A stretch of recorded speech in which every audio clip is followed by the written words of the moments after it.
Le voy a dar la bienvenida. Juan, querido, ¿cómo estás? Buenas tardes. Bienvenido. Buenas tardes, Lucía. Buenas tardes, Facu. Muchas gracias por la invitación. ¿Cómo estamos con esta segunda edición de esta? Pasa rápido el tiempo. Sí, sí, relajado, relajado porque ya están los mates acá. Ah, viste, Obvio. la gente por ahí nos reclama la no aparición del mate. Sí, mal. Intentamos, a veces por cuestiones de presupuesto, No tenemos a yerba, veces pero por hoy cuestiones salió a de correr. presupuesto no, o cuestiones de tiempo, no nos vamos a quemar.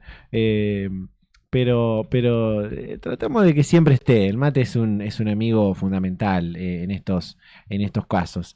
¿Te parece que puntees, titules, qué es lo que nos trajiste el día de la fecha y después vamos entrando en cada uno de los temas?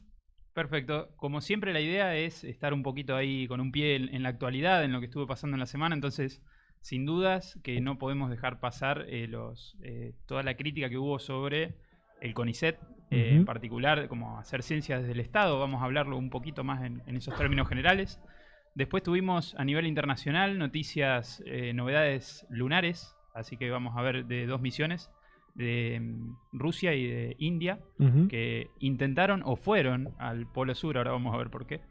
Y después, por último, también unas noticias del programa CANSAT, que es un programa que busca que escuelas secundarias hagan como una réplica de un satélite y tenemos un programa nacional, ¿no? Y tenemos una escuela de Roldán finalista representando ahí a Santa Fe, entre otras, entre cinco del país en total que hay. Qué Bien ahí bien. los pibes de Roldán. De aquí cerca prácticamente, de aquí cerca prácticamente. Bueno, sí, me parece muy oportuno que hayamos organizado y que hayas traído esto de la ciencia desde el Estado. Ujú. Este fin antes de que cosa te cuente una cosa, te iba a pasar justo la nota, pero no la terminé de leer del todo porque es bastante larga. Una nota que salió en el diario Seúl, un diario que, bueno, es bastante informativo, pero bastante editorial, de política.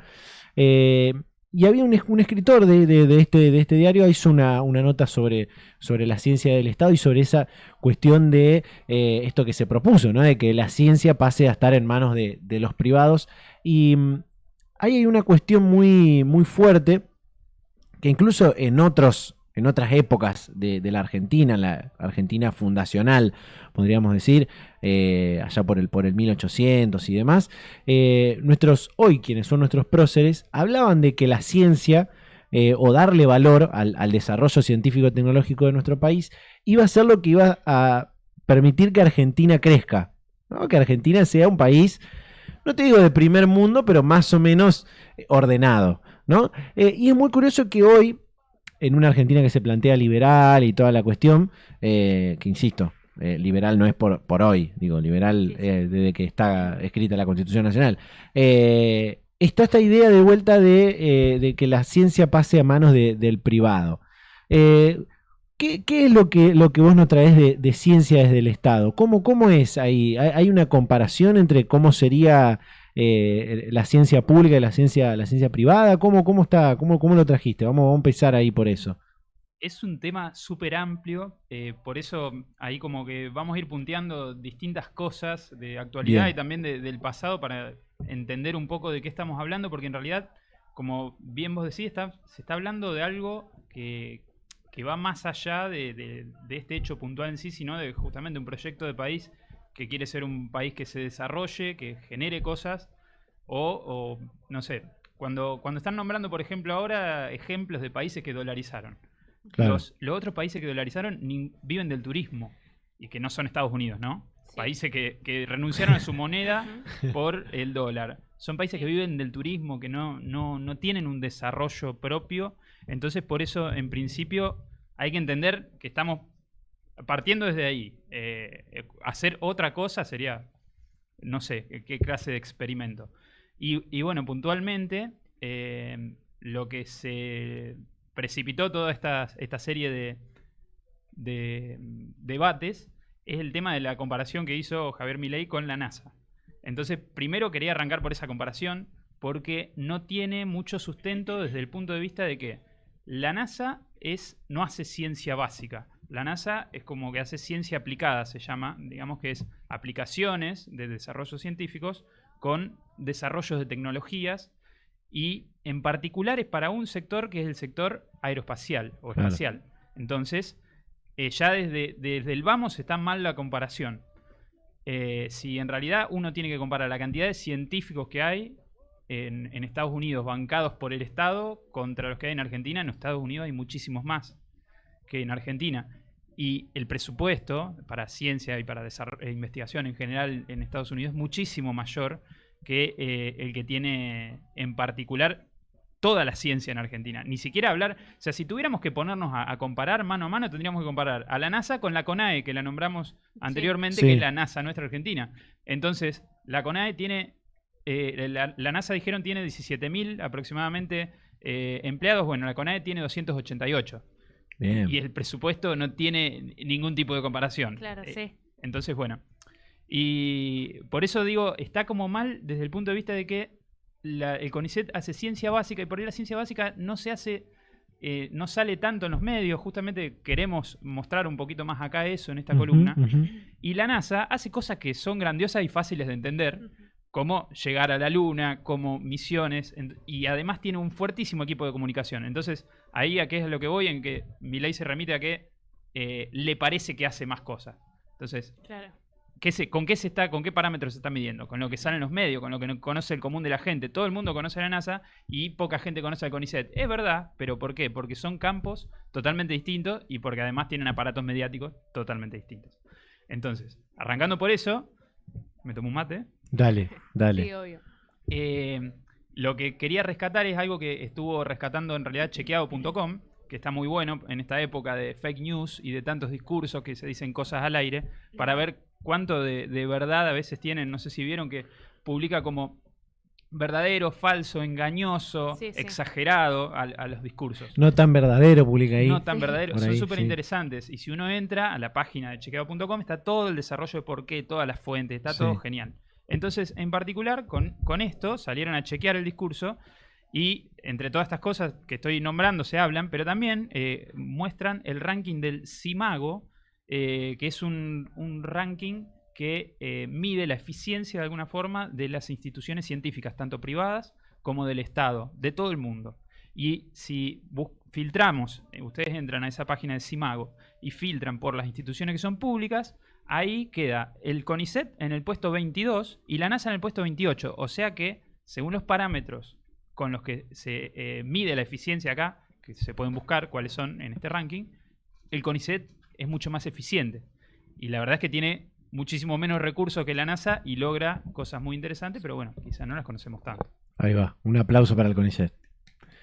La verdad, ciencia argentina, pública de bandera, ahí tenés. NASA, la tenía adentro. No olvídate, aparte es tipo hablar sin saber, es por un loguito conocido, la NASA es más importante, pero... Sí, es monstruosa la comunicación que hace la NASA de sus actividades. La otra vez yo les explicaba que justamente como es un organismo del Estado, tiene que justificarse un poco todo lo que se invierte ahí. Porque los presupuestos de la NASA son bastante altos. Si querés poner la primera imagen, hoy tenemos apoyo visual para quienes estén en el streaming.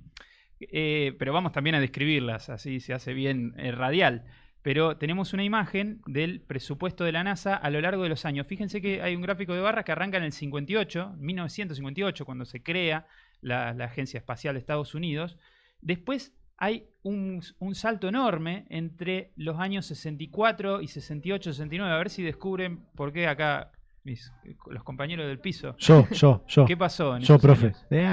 En ese año se mandó, ¿cómo es? Lo de Neil Armstrong. Exactamente, todas las misiones para llegar a la Luna. Bueno, fíjense que qué es lo que pasa. Ahí está medido el presupuesto en términos del porcentaje del PBI, del Producto Bruto Interno de Estados Unidos. En un momento llegó a ser más del 4%.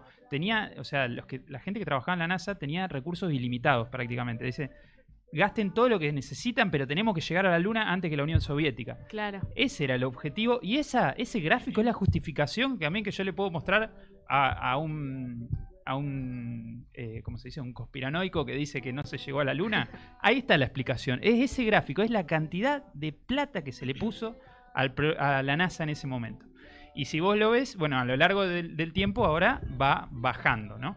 Pero sin embargo sigue siendo mucho mayor que el de Argentina. Ahí vemos que hay casi 0,5% del PBI va solamente a la NASA. Y después tiene un montón de otras cosas, como dijimos, de Claro. ciencia pública Claro. de Estados Unidos. Claro. Si querés pasar a la otra, Dale. Vamos pasando. ahí vamos a ver, a partir de un informe de... A ver, ¿se ve más o menos ahí o...? está media chiquita, pero Está capaz media que- chiquita. Sí, bueno, pero no importa. Ahí que estamos viendo. Estamos viendo un informe ya de datos de Argentina, publicado por Nación en diciembre de 2020, que nos muestran la parte que se ve en azul año a año, son distintos años, entre 2016 y 2020, cada una de las barras, Bien. pero muestran que entre el 60 y 70% a lo largo de todos estos años de la inversión en ciencia la hizo el Estado. Ahí va. Y esto es así, pero fijo, siempre, porque en ciencia básica los privados no invierten mucho, porque en realidad no es rentable en general invertir en ciencia básica. En lo que sí es rentable, que por ahí lo hacen más los privados, es en las aplicaciones, en ciencia aplicada, en desarrollar tecnologías que puedan patentar y vender. Claro. Ahora, Sí. ponerse a investigar, como la otra vez hablamos en la columna anterior, una universidad de Corea del Sur que aparentemente había descubierto un superconductor, ponerse a investigar eso y gastar muchísima plata y que no tenga ningún tipo de rédito económico, no va. Entonces los privados no invierten en ciencia. Acá hay una discusión que es falsa, que es privatizar el CONICET. No, ¿hay CONICET público o no hay CONICET? Claro. No se puede privatizar. Nadie va a invertir. Ninguno de... Pueden traer acá si quieren a preguntarle a empresarios. Nadie va a invertir en ciencia básica. Hay pocos privados, sí, hay, no sé, Dow Chemical, cosas así, que estudian materiales o cosas específicas. Sí, hay inversión de ciencia básica de privados, pero siempre es un pequeño porcentaje. Bien. Es justamente lo que ahora te la voy a pasar ahora la nota que estaba en Seúl, que la leí este finde, que se titula La ciencia es buen negocio. Y en un momento bueno, el tipo que escribe, voy a buscar a ver cómo era que se llamaba el periodista que escribió esto, decía esto de que había casos, por ejemplo, contaba el caso de una cuestión genética, no recuerdo bien, porque obviamente no soy científico. Rolando Rivera, se llama quien escribió esto en Seúl. Y daba el ejemplo de una cuestión que se había investigado y se había creado sobre genética entre varias universidades. Una me parece que era la Universidad de Michigan o de, bueno, no sé, o de California, una cosa así.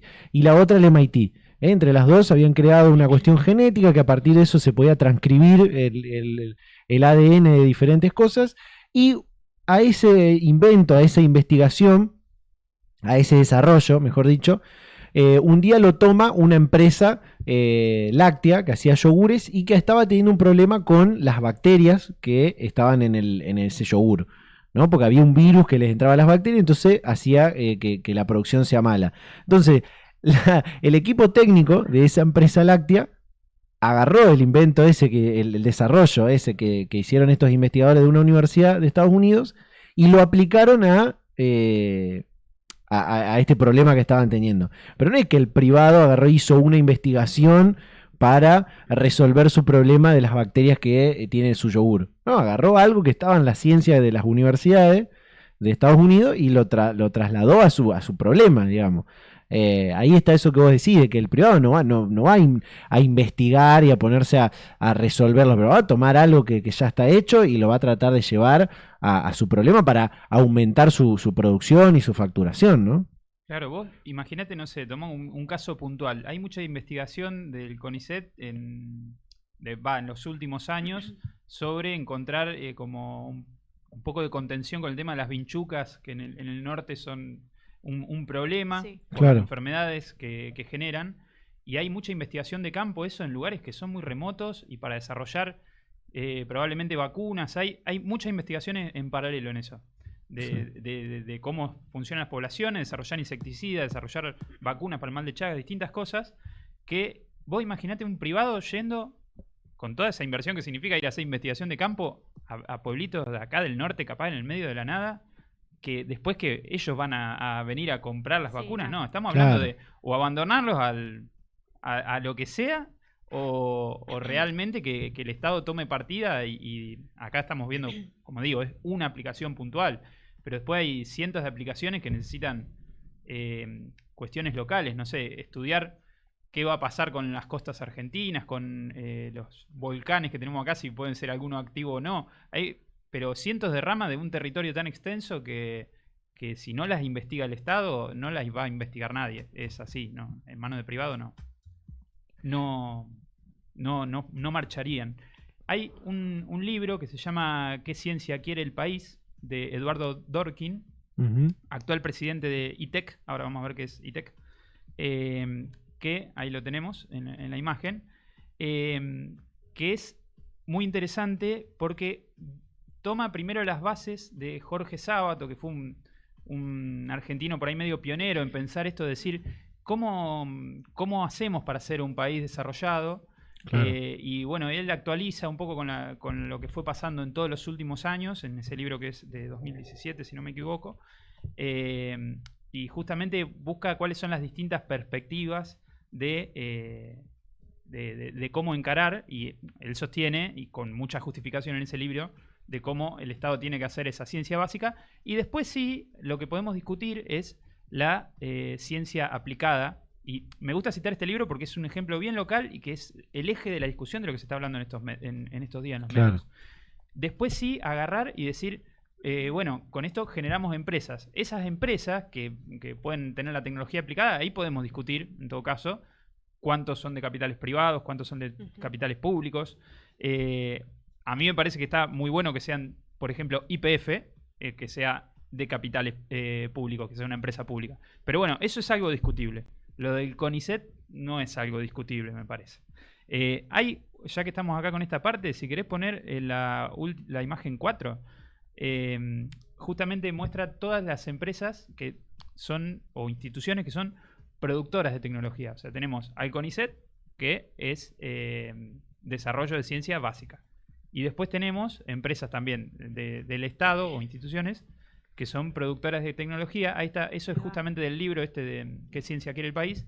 Entonces ahí tenemos la Comisión Nacional de Energía Atómica. Eso te iba a preguntar, ¿qué era la CNA? La CNA. Eso en realidad desde 2017 puede que esté desactualizada la columna de la derecha, digamos a qué ministerio pertenece, bajo la administración de quién. Pero tenemos la Comisión Nacional de Energía Atómica, la CONAE, es la que ya venimos hablando hace rato, nuestra NASA. Claro. Y bueno, hay algunas más. El INTA, es agropecuario, lo conocemos, tecnología agropecuaria. El INTI, de tecnología industrial.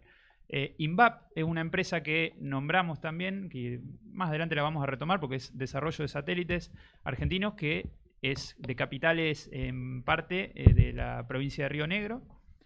Y del CNA, como dice ahí, de la Comisión Nacional de Energía Atómica, porque además de satélites hace reactores nucleares. Es una empresa hermosa que ya vamos a abordar.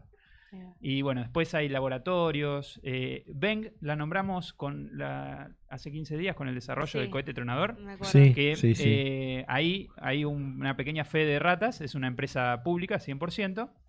Y después tenemos a YPF, que ahora también tiene, hace algunos años, lo que se llama ITEC, que ahí está nombrado, del cual Eduardo Dworkin, el autor de este libro, ahora es el titular, el máximo responsable de esa institución, que es como una división de YPF. No sé bien si es otra empresa aparte o no, pero es como una subdivisión que quiere aprovechar algunas capacidades tecnológicas como el litio. El litio es otro tema que algún día estaría buenísimo hablar, porque decir, bueno, el litio es una discusión que tenemos que tener ya, hoy. Claro. En estas elecciones casi no he escuchado que se hable de eso, pero ¿qué hacemos con el litio? Se sigue regalando medio como se está haciendo hasta ahora, aunque el nivel de extracción todavía no es tan alto, o empezamos a extraerlo un poco nosotros, le empezamos a agregar valor y después de eso lo comercializamos, que eso generaría muchos puestos de trabajo. Y bueno, es una discusión que casi no se está teniendo, lamentablemente, pero que me parece que es bastante vital hablarla hoy para legislar al respecto, porque todo eso tiene sus tiempos y que no nos pase lo mismo que con el petróleo, que en su momento se regaló. Pero bueno, depende de qué pase ahora en octubre, ¿eso ya está regalado o no? Bueno, ahí hay una cuestión con el litio y ITEC que tiene y para marcar acá la importancia de las universidades públicas, tiene un acuerdo de una planta de producción de baterías de litio con la Universidad Nacional de La Plata, con la Facultad de Ingeniería de la Universidad Nacional de La Plata, UNILIB, Es un no sé qué, litio, baterías. Eh, tiene un laburazo, un laburazo. Hace poco los dos ministros de Educación y el de Ciencia y Tecnología respectivamente estuvieron en esa fábrica y mostraron los avances de cosas que están haciendo que son tremendas, como pasar, por ejemplo, colectivos enteros a litio, Ujú. a baterías de litio. No, es terrible eso, es terrible. Y eso es ciencia argentina. Sí, eso es fundamental. Lo que pasa con todos esos planes, yo también he leído y están geniales, y para mí es el camino. Lo que pasa es que los necesitan plantear. Ahora no hay mucho concreto de eso todavía. Claro. Claro, De sí. ITEC empezó, tiene algunas cosas ya, pero sus planes son tener 3 plantas en distintos puntos del país, una en Santiago del Estero. Hay distintas cosas que todavía están muy en los papeles. Entonces, al estar en los papeles, depende qué pase ahora, es si se van a concretar o no. Si, ver qué rumbo toma. Está a tiempo de pegarse el volantazo y vender todo, Y sí. como pasó en los 90, con un montón de cosas. Ojalá que no, porque es como lo que vos decías antes, digo, ¿cuándo vamos a...? Que es verdad eso que decís, ¿eh? No escuchamos ningún candidato que hable de, no solamente del litio, de otros recursos naturales que no se están explotando en nuestro país, explotándose en el buen sentido, y digo, ¿cómo explotarlos para darle valor a eso, ¿no? Agregarle valor a eso y no exportar el litio como mineral, ¿no? Exportar una batería de litio, que es lo que te hace la diferencia después en el mercado, ¿no? Pero es un buen debate ese, es un buen debate, lo vamos a apuntar seguramente para alguna otra Y es columna. importante saber que los papeles están, que hay que ver qué pasa en octubre, si se toma en cuenta o no. También, ¿eh? Y escuchar a quienes lo tienen en cuenta y a los que no, Y sí. también. Claro, lo que pasa es que nos tenemos que sentar a charlar tantas cosas de atrás como volver a explicar, si bueno, a ver, pará, estamos hablando de sacar el CONICET. Entonces, como que decir, bueno, pará, ¿desde dónde hay que empezar a discutir esto? A ver, por eso digo, la discusión inicia en ¿queremos ser un país desarrollado o queremos desarrollar cosas o queremos ser un país de turismo? No sé, Claro. no nos va a alcanzar para vivir el turismo a 47 millones de personas. No, claro, No, es verdad, claramente. es verdad. Entonces, bueno, y ahí retomo una pequeña cosita, Dale. como ya más para ir redondeando este tema, porque como les decía, pueden encarar para cualquier cosa, podemos hablar de esto, que es a Hussein, que Bernardo Hussein fue uno de nuestros premios Nobel, también Nobel de Medicina de 1947. No hay muchos premios Nobel en Latinoamérica, si lo ponen a buscar, y parece que esto queda como olvidado. Él fue el primer presidente del CONICET en Ujú. 1958 y era uno de los principales impulsores justamente de que se haga ciencia así desde el Estado. En esa época, en el 58, cuando se creó el CONICET, Argentina se creó a partir de otro organismo, pero lo importante es que el contexto, entender en esa época qué había pasado, y hay algo súper interesante de la historia argentina, que está todo ligado de la historia de la ciencia argentina, que es lo que fue el proyecto Huemul, que eso tiene que ver con el desarrollo de la energía atómica en Argentina. Y eso desencadenó un montón de cosas, pero otro día es para hacer una película hermosa, la del proyecto Huemul, a mí me encanta.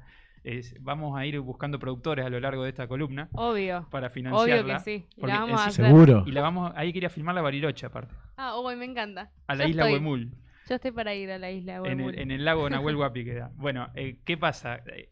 Fue un proyecto que nos dejó un poco mal parados ante el mundo, como la ciencia que se estaba haciendo acá en Argentina en esa época. Y había que pegar un volantazo. Y ahí se creó el CONICET. Y hoy tiene un prestigio a nivel mundial súper interesante y una forma de funcionar también bastante interesante. Porque acá hay otra cosa que se está cuestionando, que es que vieron muchos papers, publicaciones, artículos, como que, no sé, del ámbito de las ciencias sociales, que decían que estudiaban, no sé, cosas que parecen de poco interés. Claro. Tiene un funcionamiento que uno se presenta como investigador y no tiene un cargo de investigador de por vida. Dura un par de años y después se lo reevalúa en base a los trabajos que estuvo haciendo. Entonces, en todo caso, la discusión, que es totalmente válida, es decir, bueno, a ver la eficiencia que está teniendo el CONICET. ¿Qué estudios queremos financiar? ¿Qué estudios no? Hay que ver, tiene 4 grandes áreas el CONICET. Una de ellas es de ciencias sociales, otra es de ciencias exactas y naturales, no me acuerdo exactamente todas cómo son, pero tiene una estructura que permite que fuera más riguroso, quizá, si se quiere, el hecho de renovarle a un investigador o otro. Yo eso lo digo solamente como contestación de esas cuestiones que salieron, de esos artículos que salieron a la luz que parecen medios tontos. Decir, estamos pagando con nuestros impuestos investigaciones que no van a ningún lado. Entonces, bueno, toda la estructura del CONICET tiene, para que sepan, la cantidad de gente que nombró, a ver si la tengo acá, que se nombró, tampoco estaba correcta. No tiene 35.000 personas, sino 28.359 según la última actualización de junio de 2023 de la planilla. Y bueno, y el presupuesto, ya que está acá, el presupuesto en dólares es 72 veces menor el del CONICET al que hablábamos de la NASA. 72 veces, o sea, menos recursos en general gasta el Estado de PBI, como ya dijimos. Y bueno, era más o menos a ver qué me había quedado, porque hay tantas cosas importantes para decir acá que uno como que no sabe decirle a la gente cómo la convencemos de que esto no tiene sentido. Y bueno, y en general, como les decía, siempre la ciencia básica termina repercutiendo de alguna forma que a veces ni se calculan. Ustedes saben que, como hoy se le dice Internet, en realidad es la web, el término correcto, es un invento que viene con financiación del Estado. Viene a partir de un desarrollo que hicieron en el CERN que permitía conectar las computadoras de diversas formas, unos protocolos, unas cosas que es lo que se llama la web, que fue creado a partir de financiación del Estado. En realidad es un conglomerado, un conjunto de países que financian el CERN, el centro de investigación y después se hizo, a ver, ¿quién se imagina hoy sin la conectividad que nos da Internet? Entonces, bueno, muchas veces tenemos un problema puntual y buscamos la ciencia para resolverlo. Eso es lo que plantea Dworkin, básicamente, que tenemos que hacer acá. En Latinoamérica no tenemos que hacer ciencia básica por hacer, sino decir, tenemos este problema, bueno, vamos a invertir en ciencia para resolver este problema. Como lo que pasaba recién, les decía, de las vinchucas. No vamos a inventar Internet, pero nunca se sabe para dónde puede disparar. Claro. Igual, yo que no soy científico, vuelvo a decirlo, o no de forma oficial, yo creo que las ciencias sociales o las investigaciones en ciencias sociales son muy importantes, porque muchas de ellas le dan al Estado algunos criterios de lo que está pasando a nivel social. ¿No? Digo, hay investigaciones que tienen que ver con cuestiones de género, que tienen que ver con cuestiones de diversidades, que tienen que ver incluso con cuestiones económicas, muchas de ellas, como por ejemplo, hay investigaciones que han hecho universidades públicas junto con algunos institutos de cómo es, ¿cómo lo digo bien? ¿Cómo es la ocupación, el uso que la gente le da a las tarjetas de crédito? Esto es una investigación vieja igual, creo que del 2021. Se me vino ahora a la mente porque es un tema económico.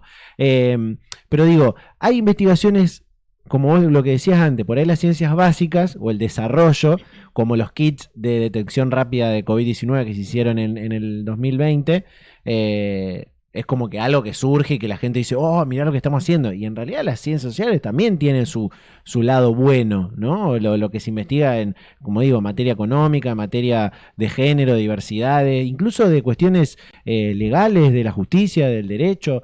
Digo, es muy importante las ciencias sociales, aunque por ahí tengan menos prensa que lo otro, ¿no? Sí, por supuesto que sí. Lo que pasa es que no es mi expertise, entonces yo como que no puedo salir a decir por qué estaban bien o a defender esos artículos que justo anduvieron dando vueltas por ahí. Sí te lo puedo hablar más de la parte de ciencias naturales y exactas, pero obvio que es totalmente necesario. A ver, si fuera por mí hay que aumentar el presupuesto del CONICET o mínimo mantenerlo. Pero bueno, digo, no nos dejemos llevar por cualquier cosa que veamos, sino tratemos de entender qué es un poco todo lo que está ahí atrás. Bueno, en materia legislativa hay que contarle a la gente, porque por ahí hay gente que no se entera de esas cosas. El año pasado, si no me equivoco, en el Congreso de la Nación se votó y se aprobó una ley de financiamiento para la ciencia y la tecnología que ya en este presupuesto del año 2023, el presupuesto para la actividad de ciencia y tecnología nacional es de 1,5 del PBI, si no me equivoco. No, es de 0,8 del PBI. La idea es llegar a 1,5 o 2 del PBI de acá al 2000, no sé, 2030, creo, una cosa así.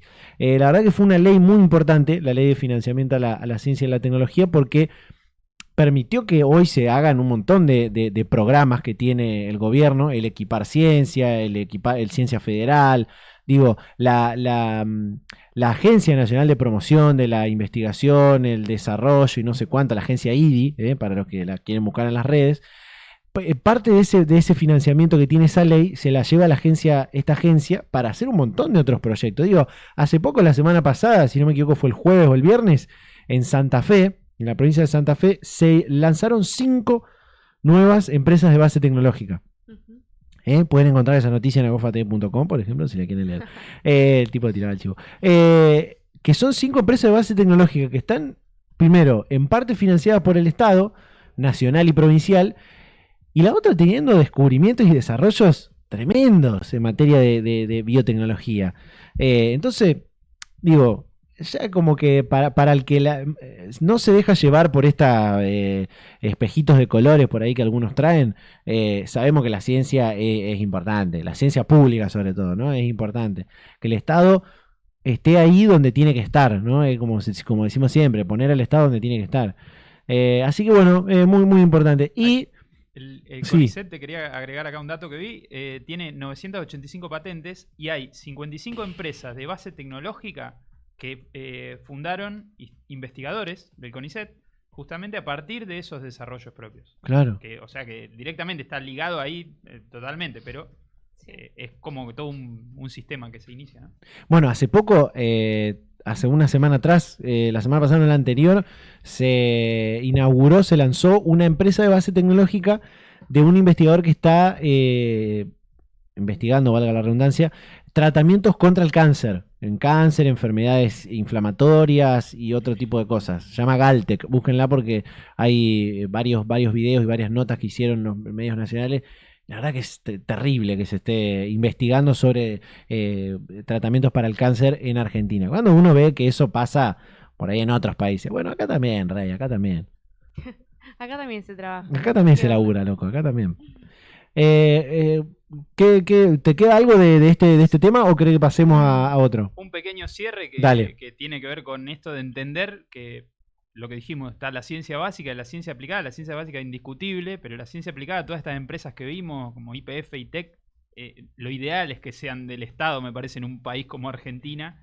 Y también entender que hay un montón de gente atrás que tiene un nivel de especialización en los temas, porque hoy la ciencia no es como en su momento Da Vinci era un crack que sabía absolutamente todo y él solo hacía sus descubrimientos y chau, y pasaba así.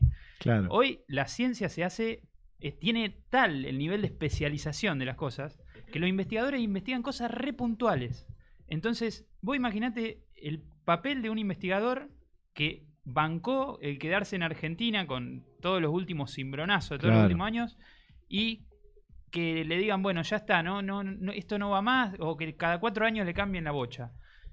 Se tiene que ir, porque no va, ¿de qué va a laburar? Como en su momento dijeron, nos mandaron a lavar los platos. O sea, esa persona se va a ir a otro lugar y va a conseguir un muy buen trabajo porque tiene muchísimo nivel. Seguro. Entonces, a mí lo que me duele de esto son los cambios que son irreversibles.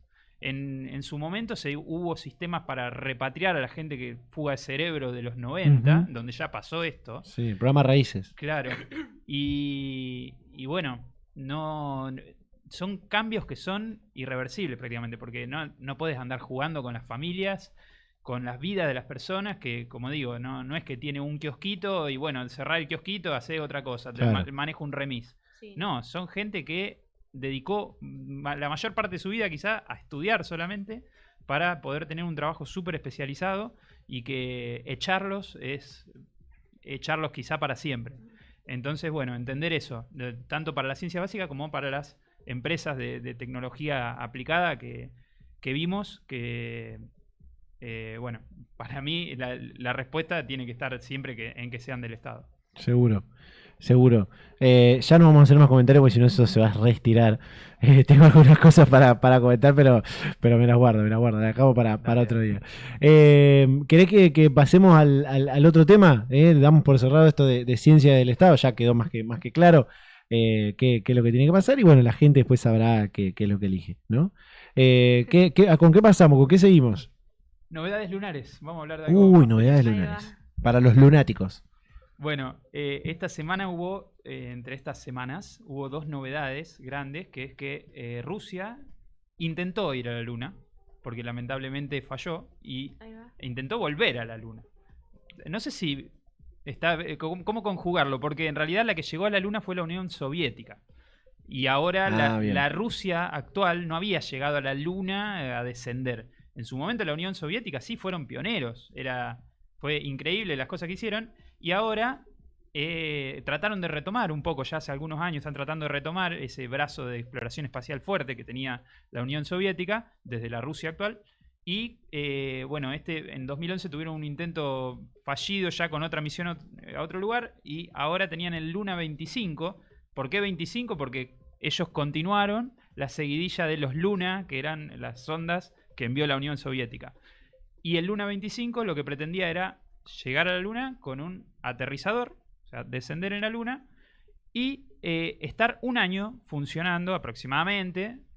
Y lamentablemente, en una maniobra que ni siquiera era la más peligrosa, se perdió contacto, no se sabe bien qué pasó con la nave. Y después, al día siguiente, confirmaron que caput.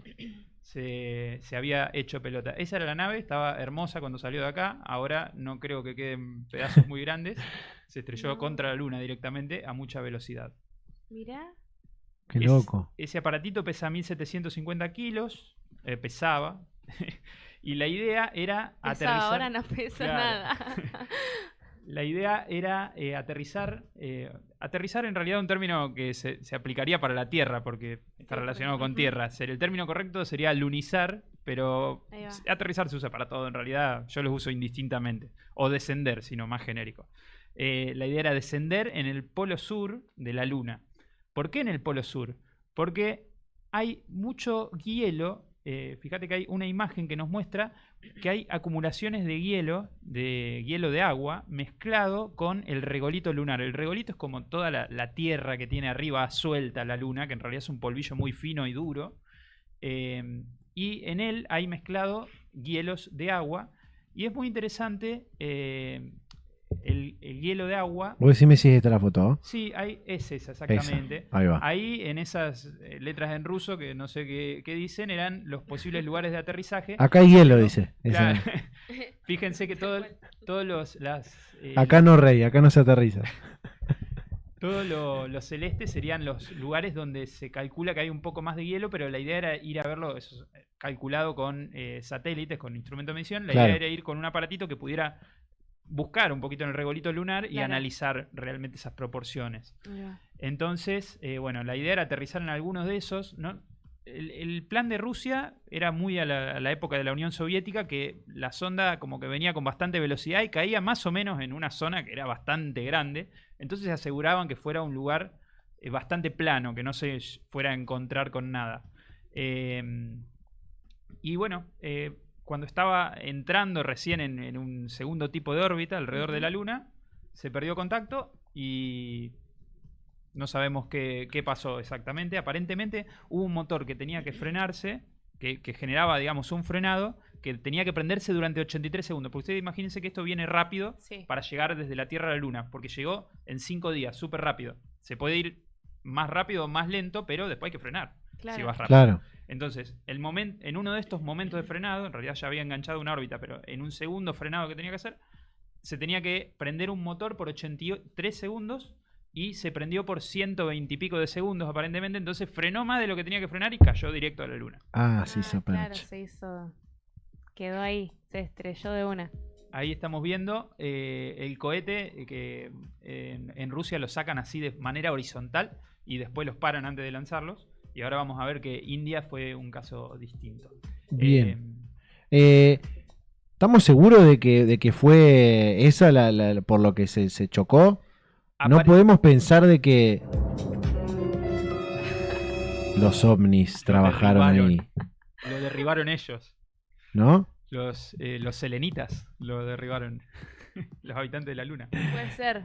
Pues Yo elijo hasta creer. que Hasta que no muestren lo contrario, yo elijo creer todo. yo hasta que no muestren la foto del coso todo chocado en la luna. Sí, mal.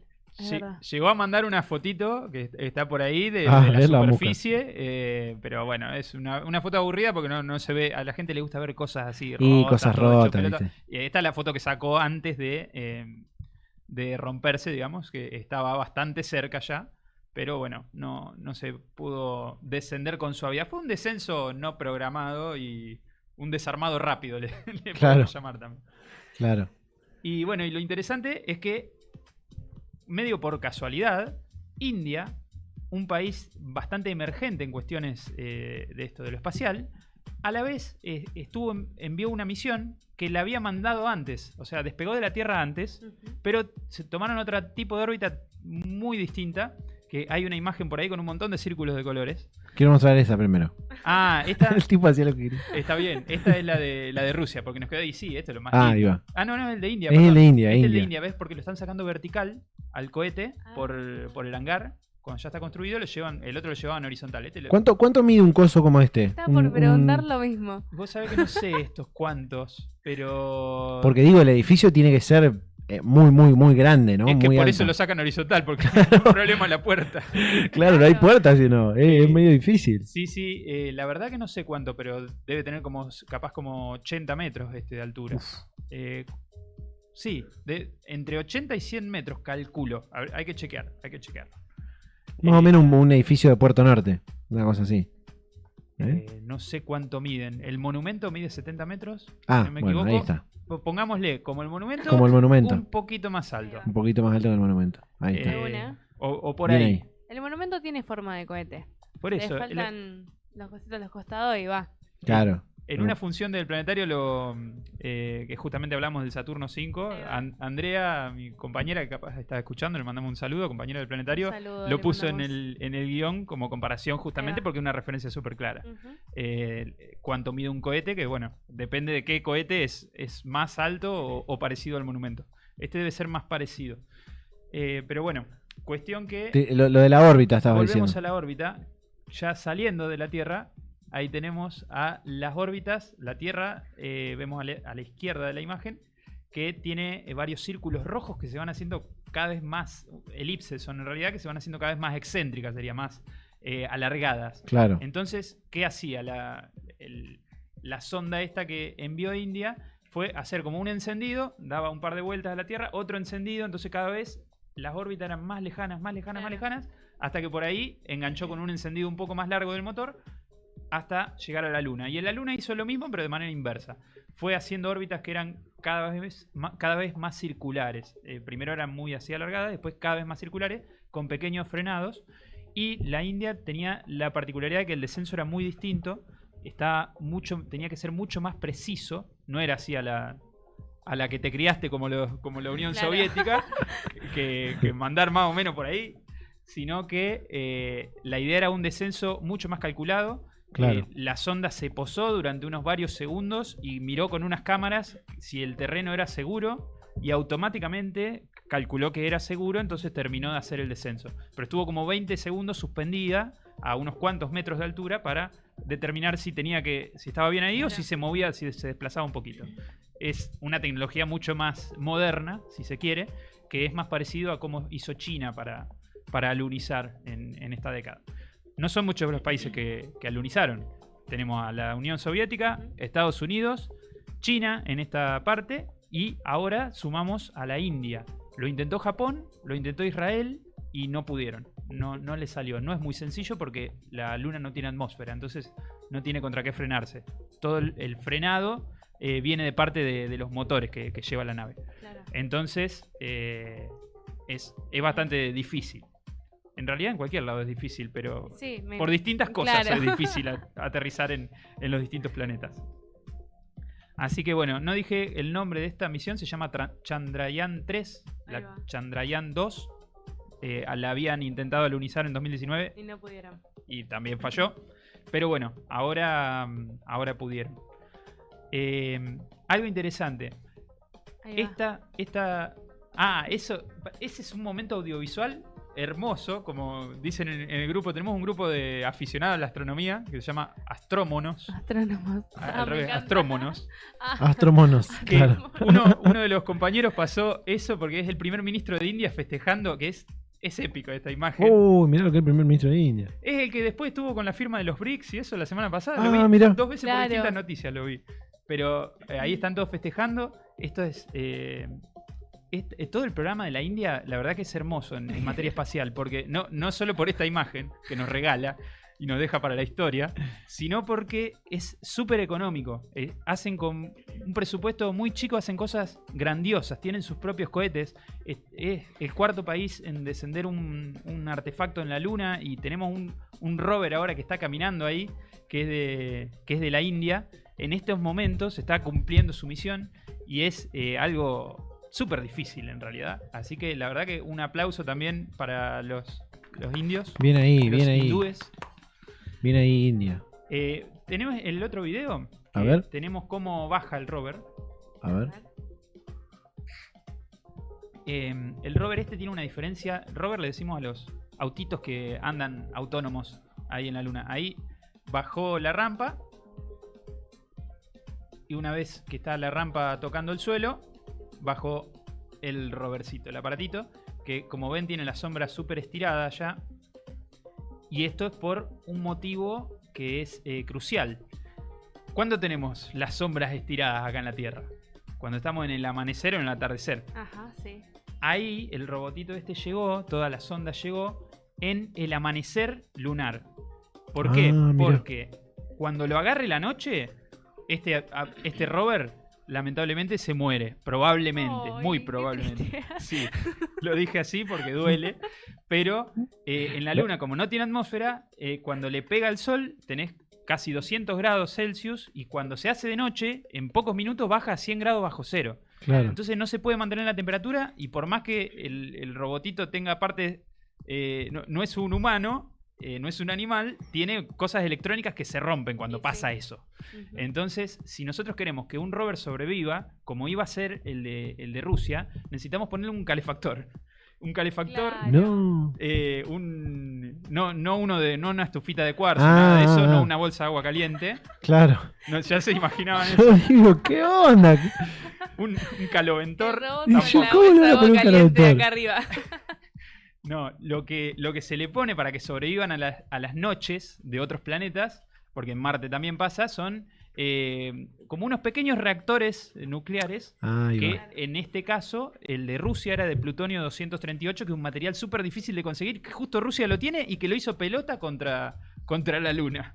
Porque Claro. es un problema que tiene Estados Unidos, por ejemplo, conseguir ese material.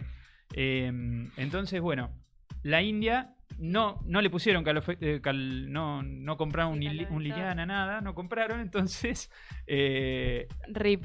RIP, ahora, ¿cuánto tiene? 14 días, porque la Luna tarda en dar una vuelta Claro. sobre su eje 28 días en total. ¿Es el mismo tiempo que nos tarda en dar una vuelta a nosotros? Ujú. Tarda en dar una vuelta sobre su eje. Entonces, si nosotros estamos en la Luna, 14 días terrestres es el tiempo que tenemos de luz y 14 días terrestres el tiempo que tenemos de oscuridad. Para, ¿y ¿Hace cuánto está ahí? al Wally ¿hace cuándo lo tiraron? Llegó el miércoles, creo. El miércoles. Ay, le Entonces, quedan unos le días de vida quedan todavía. el miércoles que es 30, son 7 días. O sea que el 6 de septiembre es su día de función. Y vamos a ver si... Más o menos, si- 5 de septiembre, supongamos. Va a haber que esperar, de todas formas, hasta el nuevo día lunar, digamos 14 días después, para ver si pueden retomar el contacto con el aparatito. Pero en realidad ya con que cumpla... claro, o sea, pasan los 14 días y deja de funcionar. Y para saber si está bien o no, tiene que esperar los 14 días que le siguen. Claro, porque tienen Ahí va. paneles solares. Ah, ahí van. Y cuando la luz le empiece a dar a los paneles Sí. solares, van a intentar comunicarse otra vez. Porque se va a estar energizado otra vez. Y ahí vamos a ver si, che, Claro. ¿estás vivo o no?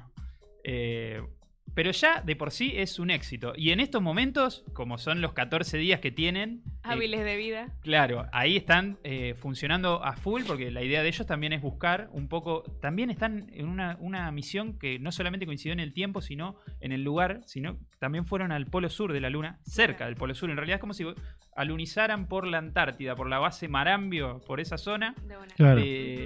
comparando con la Tierra, pero en la Luna. Así que ese aparatito también va a buscar un poco... información ahí de cómo estamos de recursos, pensando en el futuro.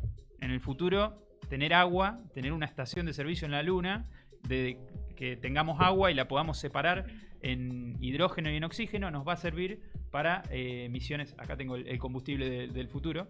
Separamos el hidrógeno y el oxígeno y nos va a servir para hacer combustible para cohetes. Ahí va. Entonces, bueno, esa es la idea, empezar a planificar eso. Bueno, Bien. esperemos que nos mandes toda la info antes de que desaparezca. Hay que contar que no lo tripula nadie al Wally ese, ¿no? No. Ah, De hecho, bien. O sea que no va a morir gente. No, siempre es así, salvo que si hay una misión a la Luna con personas, como planea hacer la NASA en los próximos años, va a salir por todos lados, no se preocupen. Pero estas misiones así no llevan gente, y la mayoría incluso de las instrucciones están automatizadas, como el descenso, estaba todo automatizado, lo hizo todo automático, y bueno, y ahora sí lo van dirigiendo un poquito, anda hasta tal lugar, toma una muestra, anda hasta otro. Eso es lo que va a hacer en estos días. Bien. Es importante decir eso porque viste que la gente si no dice, che, acá se muere alguien. No. Igual a la gente le gusta eso, que haya así dramatismo. Claro, Pero por sí. eso le agregamos el dramatismo de que también nos da lástima que se muera el A aparato. mí me da lástima que se muera el aparato. No sé si, capaz si estuviera una persona ahí, no sé si me daría Bien. tanta Me lástima. está llamando gente, así que sigan charlando, ¿no? Pero capaz que son de algo que dijimos mal, la India o... el No, primer ministro no. de la India debe ser el que está llamando. Bueno, y pasamos nomás al último tema, si querés, porque ya estamos medio en hora, ¿no? Sí, dale, digamos. Bueno, el último tema es del concurso o el programa que se llama CanSat. Ahí va. Es como... No es por cansado, sino Claro. porque can, como perro, en inglés es lata. Y sat Ahí de va. satélite. Entonces, este es un programa que está fomentado a nivel internacional por distintas organizaciones como la NASA, como la Agencia Espacial Europea, y que Argentina lo tomó a través de la CONAE y lo que hace es buscar que en escuelas secundarias Sí. se desarrollen unos pequeños satélites, le llamamos, que tienen el tamaño de una lata. Ahí va. Por eso, lata satélite. En realidad, la idea es hacer una réplica de todo el proceso que es hacer un satélite y ponerlo en órbita. Entonces, participan chicos de grupos de escuelas secundarias con profesores a cargo de Rosario. Esta ya es la segunda edición que se hizo en 2023. Ahí vemos el tamaño del satélite, donde adentro van los instrumentos. Esta es la segunda edición, como les decía, en 2023. Participaron 2 escuelas de Rosario. En realidad no sé cuántas participaron en total, pero 2 llegaron hasta la selección, hasta la semifinal, digamos, que en donde había 30 seleccionadas de todo el país. De un total de, no sé si eran 400 proyectos. Sí, de 400 proyectos de todo Qué el país. bien, un montón. Hubo 30 que seleccionaron y a partir de esos, 5 llegaron a la final. Bien. De Rosario no llegaron 2 hasta la instancia de semifinal. Y a la final llegaron, vamos a nombrarlo porque se lo merecen, el Concorsat de Concordia, Entre Ríos, Cóndor Salvaje de Concepción, Tucumán, Hyperion de Buenos Aires, capital, Novationes de Córdoba, capital, y el Roldán 2 de Roldán, Santa Fe. Esos son las misiones Ahí va. que hicieron los chicos y que fueron seleccionadas. Ahí estamos viendo en imágenes algunos videos del año pasado, donde lo que hicieron, lo que van a hacer ahora estos 5 que nombré, es asistir a Córdoba, al Centro Espacial Teófilo Tabanera, a hacer un lanzamiento de sus satélites. Mira. Entonces, lo van a lanzar, como dijimos, no tenemos la capacidad de llegar hasta el espacio, pero a través de una empresa privada que tiene esos cohetes ahí que son más o menos de 1 metro, lo lanzan hasta una altura de hasta 700 metros de altura aproximadamente. Entonces la idea de todo el proyecto es que vivan de cerca cómo es todo el proceso de construir y lindo. lanzar Ahí un va. satélite. Está re linda la iniciativa. Sí, Me hubiera re. encantado participar de algo así a mí. Sí, mal. Muy bueno. Eso fue el año pasado, 900, los números que vemos ahí. Entonces, justamente tiene un acercamiento a la CONAE. El año pasado estuvieron de visita por las oficinas de ARSAT, todos los equipos seleccionados, y además estuvieron exponiendo sus ideas y lanzando el prototipo y el pequeño satélite, viendo cómo enviaba información mientras estaba en el aire. Así que bueno, eso es el programa CANSAT. Además, tiene súper interesante que cada uno de los equipos decide su objetivo para tratar de solucionar un problema regional. Claro. Entonces, acá conectamos otra vez con el principio. ¿Cuál es la idea de tener tecnología, de hacer todas estas cosas? Apuntarle a problemas propios. Entonces, mirá, les voy a leer algunos de los objetivos de este año, de los distintos. No sé cuál corresponde a cada grupo, pero evaluar regiones incineradas de campos que mejoren el manejo de cultivos. Andamos con un problema bárbaro con las quemas. Estimar índice de contaminación lumínica atmosférica producido por tránsito vehicular. Estimar índice de microplásticos en el aire, súper interesante, un tema bastante vigente, el de los microplásticos, y medir los sonidos ambientales que pueden afectar la salud y el bienestar humano, así como medio ambiente. Algunos de los objetivos que le llamaban objetivos secundarios, porque en realidad como el objetivo principal es lanzar el satélite, creo, no sé porque me puse a investigar ahora de este programa, lo había escuchado, pero no sabía bien de qué iba, así que si continúa, si tenemos país por delante y este tipo de cosas continúan, ténganlo en cuenta, profesores de secundaria, porque está buenísimo el programa CANSAT. Está buenísimo que se armen estos programas también para generar un interés en la ciencia, ¿no? Con todo lo que está pasando también, un poco hablando de actualidad, es súper importante que se pueda hacer esto de las escuelas para decir, bueno, hay gente que está trabajando en esto y si no sabes te podemos enseñar. Y organizar este tipo de eventos y programas me parece genial para estos momentos más que nada.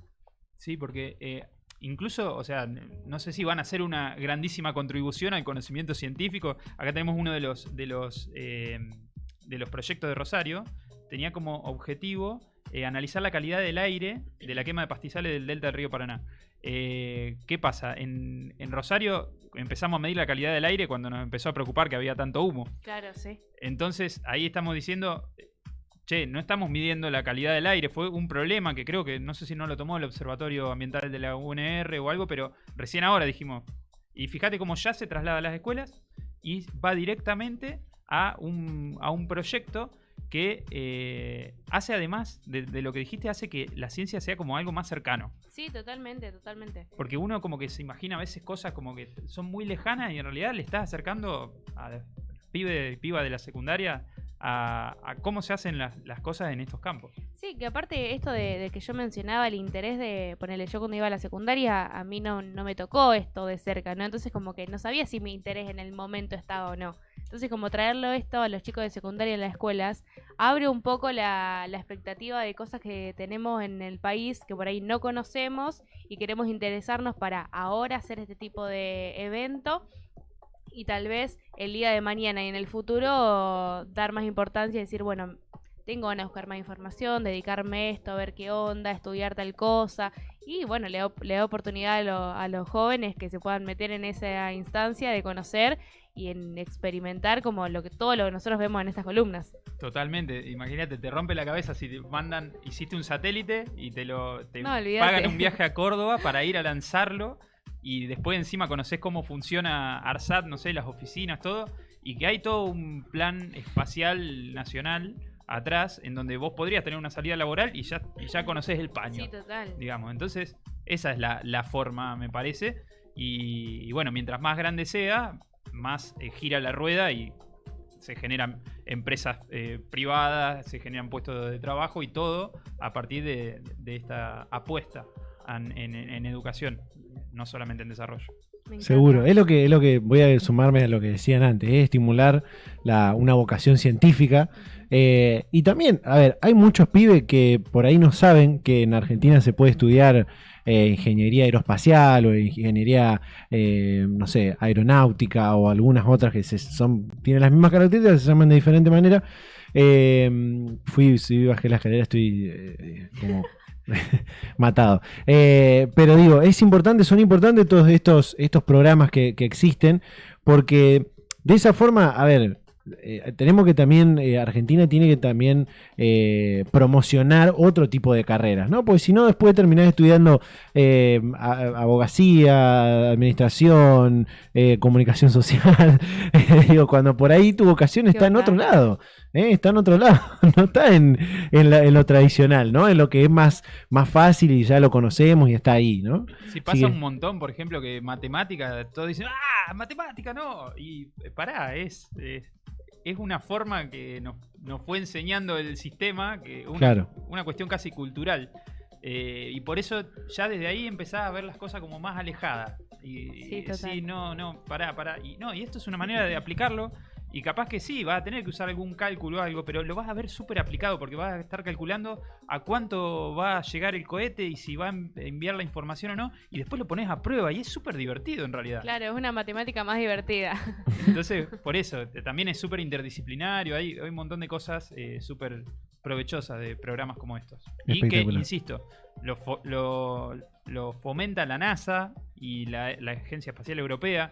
Todos organismos que se dedican a esto desde el Estado, y acá lo toma la CONAE desde el Estado para llevarlo a las escuelas. Ahí va. Bien, ahí conectamos con el tema del principio. ¿Viste? Está todo. Es que en octubre. A ver, es que si no nos quedamos sin columna, porque ¿de qué vamos a hablar? Claro. Si no va a tomar nadie la ciencia, si la quieren privatizar, no la va a tomar nadie. Lo vamos a quedar si no quieren que nos quedemos sin columna en octubre. En octubre, ya saben, tácate. Juani, muchas gracias como siempre por esta columna y por todo lo que nos traes, todo este conocimiento, toda esta ciencia, esta tecnología. Y bueno, seguramente ya iremos preparando lo que va a ser la próxima. Bueno, vamos a estar atentos a todas las novedades. Algo del litio tendríamos que traer, algo del litio. Algunas novedades sobre eso y bueno, plantearte también el debate. Hay un debate ahí muy interesante sobre el litio y bueno, sobre algunos otros recursos naturales que pueden hacer que Argentina sea, no sé si una potencia de un país de primer mundo, pero bueno, que esté un poquito mejor, ¿no? Y eso es lo importante. Como arrancamos, queremos ser un país que se desarrolle, que le apueste al desarrollo, o vender los recursos que tenemos y que vengan los turistas nomás. Claro. Ahí va. Sí, son dos opciones nada más. Piensen cuál es más sustentable. Claro. Juani, gracias por venir, Muchas gracias a ustedes. Un placer, gracias. Gente, vamos a ir a una pequeña pausa,